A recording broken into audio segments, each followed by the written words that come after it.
Le rappel des titres, les cérémonies d'abord du 11 novembre à Paris. Nicolas Sarkozy impose un ton nouveau avec un discours sous l'Arc de Triomphe et un vibrant hommage aux 2 derniers poilus encore en vie, 89 ans après la signature de l'armistice qui a mis fin à la guerre de 14-18.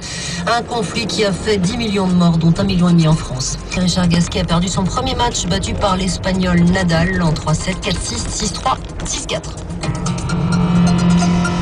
France Info, 14h47, c'est l'histoire d'un sauvetage. Hier soir à Niort, une adolescente qui avait décidé de mettre fin à ses jours a été secourue par un pompier. Sur place, Vincent Hulin.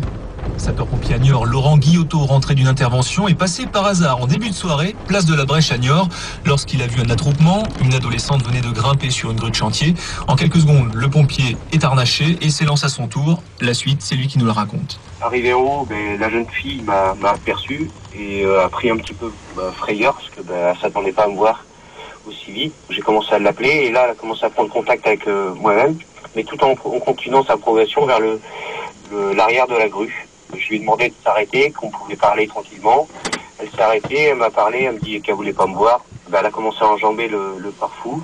En premier temps, je lui ai demandé de pas enjamber et puis de continuer à me parler. Elle a enjambé la deuxième jambe et elle s'est retrouvée juste à se tenir par les bras, quoi. Les sapeurs-pompiers qui étaient en bas et la police lui a parlé, se sont mis à son niveau à l'aplomb de la grue. Et j'ai saisi cette opportunité pour l'attraper et la passer par-dessus le pare-fou, puis on est tombé en arrière sur l'arrière de la grue. Et après, une grande discussion avec cette jeune fille qui, pour une jeune fille de 16 ans, avait beaucoup de choses à me raconter. Après, la réaction qu'on peut avoir en haut, c'est soit on saisit la victime et le risque, c'est de tomber avec malgré qu'on est amarré, ou soit on essaye de parler et on a toujours... après, on pourrait toujours avoir le regret si la personne se jette dans le vide, de se dire... j'aurais pu peut-être intervenir, j'aurais pu faire quelque chose. Alors, pour moi, je voulais pas avoir de doute. J'ai fait mon travail.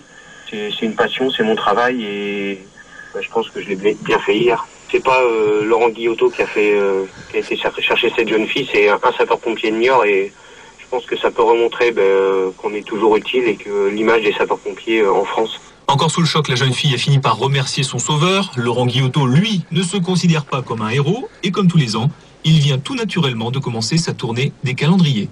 Poitiers, Vincent Hulin.